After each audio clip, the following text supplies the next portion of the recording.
Right now, I'm joined by Bill Kristol, editor of the Weekly Standard. Welcome back to Fareed Zakaria, now with CNN and Time Magazine.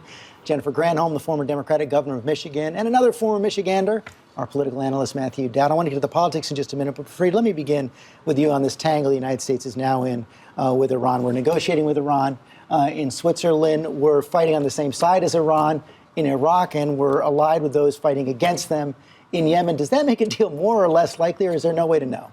I think, the Middle East has become so complicated that the fact that there are some places where you have a greater enemy like ISIS should not be that surprising. What's happened is from Libya to Syria, the entire Middle East has become fragile and unstable because every regime has cracked.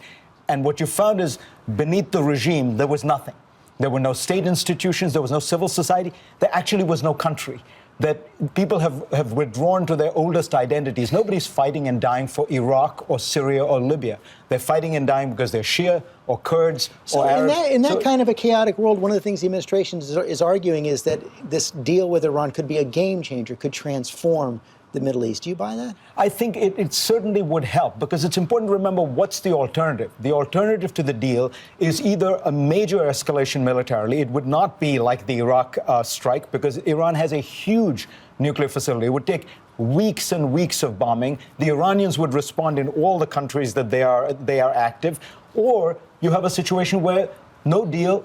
You have sanctions, but the Iranians went from 150 centrifuges to 20,000 under sanctions. Bill Kristol, I know you met with Prime Minister Netanyahu this week. You and he disagree. Yeah, no, we agree. He's a little more moderate. Disagree with Fareed Zakaria. Oh, I thought you, Prime Minister, no. I think Prime Minister Netanyahu is more moderate than I am, so we had an argument about that.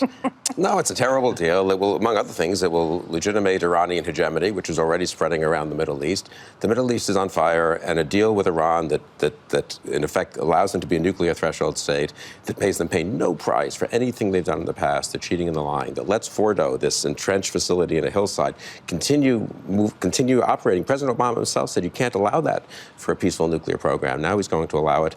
It will be a disastrous deal. It will make things even worse in what is already a very bad Middle East. Okay, I want to move on to the politics right now because, as I said, I was surprised by Martin O'Malley, Matthew Dowd. It sure sounded like Hillary Clinton has her first challenger, first close to official challenger in the race right now. Well, it finally made sense to me that somebody is finally kind of having an edge in their conversation as a Democrat related to Hillary Clinton. To me, I still think Hillary Clinton is extremely vulnerable in this country right now, whether it's a general election or the primary. And everything over the last 2 or 3 weeks and watching the nature of her campaign and the nature of her response would encourage somebody like Martin O'Malley or Elizabeth Warren to make actually steps forward and really see if they can beat her.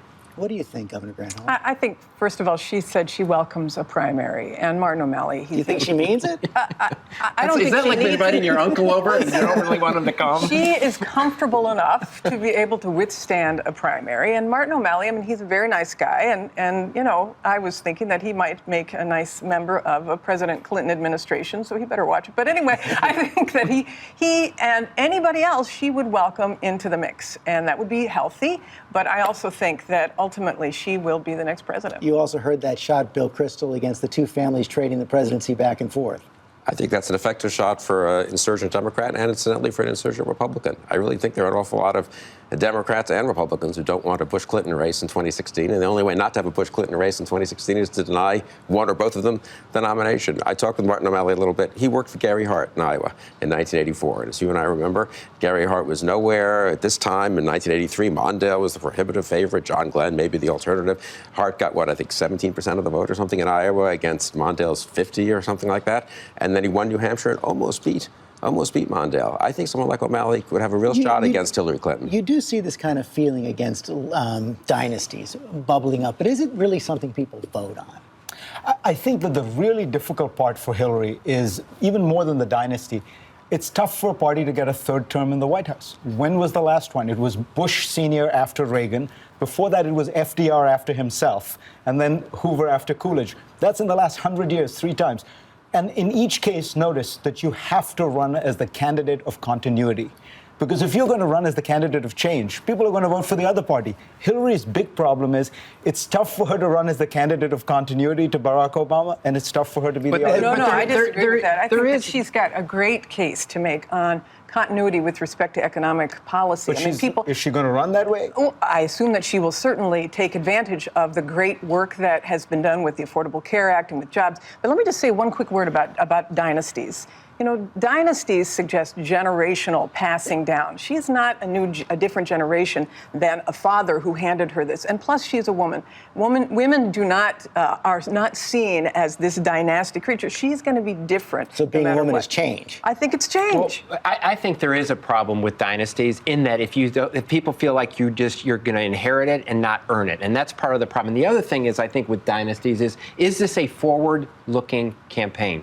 And for many people watching what's developed over the last 6 months, it feels like we're thrown back to the 1990s. I think that is true for Jeb Bush. It feels like a throwback for 10 years. And I think for Hillary Clinton, it feels like it's thrown back 20 years. I think the candidate's going to win in 2016 has to be somebody that says, all that's in the past, I'm going forward in the future. And that's ultimately, I think, her problem. We saw new generation Republicans get in this week. Ted Cruz, the first official candidate, seemed like he had a pretty good launch.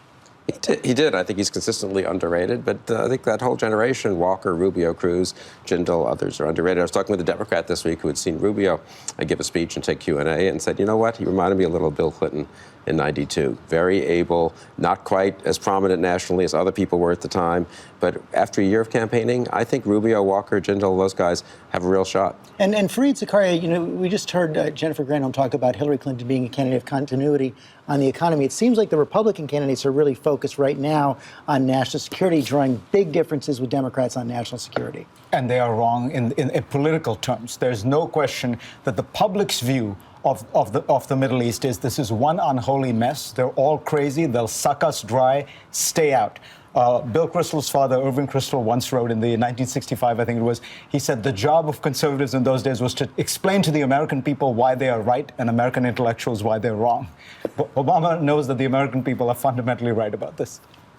Yeah, the American people do not like to see America humiliated around the world. They know that the Middle East in flames ultimately is dangerous for us. I totally disagree with this analysis of the American people. Ground troops in Syria and Iraq are not something anyone would support, and it would mean the United States would be in the middle of one unholy mess. I think It is an unholy mess, thanks to the fact that we've totally I think withdrawn. a big part of the problem is it's not only chaotic in the Middle East, but I think where our politics today in this country is chaotic, but where we have a situation where Republicans are basically thinking that the Prime Minister of Israel should make our foreign policy, and the Democratic administration, the Obama administration, does not trust Republicans enough to tell them even what's in the deal. And so we have chaos in the Middle East, but we also have chaos in our politics We only here. have a few seconds left. Bottom line, Jennifer Granholm, is 2016 a national security election or an economy election? I think that if you look at all of the polls regarding what Americans are most concerned about, the economy always has come out number one. This year, though, under Pew Charitable Trust, their analysis, it was actually terrorism that was number one. As long as you have a candidate who is very strong against